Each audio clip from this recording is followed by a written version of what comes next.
Assalamualaikum warahmatullahi wabarakatuh. Sugeng Kanjeng para putra ingkang saleh lan salehah. Pepanggihan malih kalian Gusti.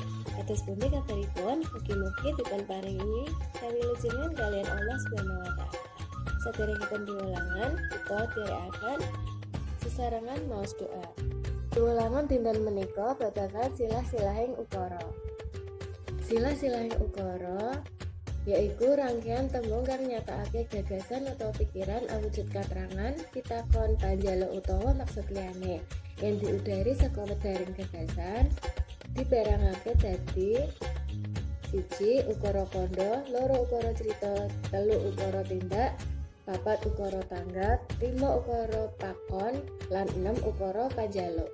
Ing kene awak dhewe sinau ukara kandha lan ukara crita. Ukara kandha yaiku ukara sajroning basa Jawa sing nélakake apa sing dipocapake kanthi langsung. Tuladhane, aku aja diganggu gawe, yen wis rampung gek ndang mangan. Bocahe ayu tur pinter dandan. Taun ngarep aku lunga haji. Dene ukara crita yaiku ukara sing nyritakake omongane wong liya. Tuladhane, ngendikane bapak yen sregep gawe mesti nemu pangan. Dheweke kandha yen ora gelem diganggu gawe. Ngendikane ibu yen wis rampung gek ndang mangan. Jare Ki Walang bocahe ayu tur pinter dandan. Sabanjure contoh ukara kandha sing didadekake ukara crita.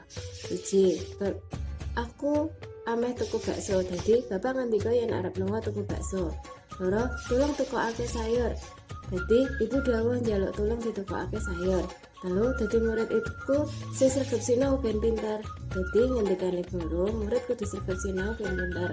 4. Toleransi iku kudu dijaga. Dadi ngendikane presiden, toleransi iku kudu dijaga. Gusti nyuwun tulung digarap gladen iki.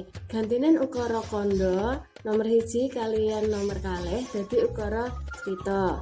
Lan gantinan ukara crita nomor 3, 4 lan 5 dadi ukara kandha. Aja lali jawabane dikirim ing WA-ne Gusti. Mugi-mugi sukses nggih. Cukup sakmene piwulangan dina iki.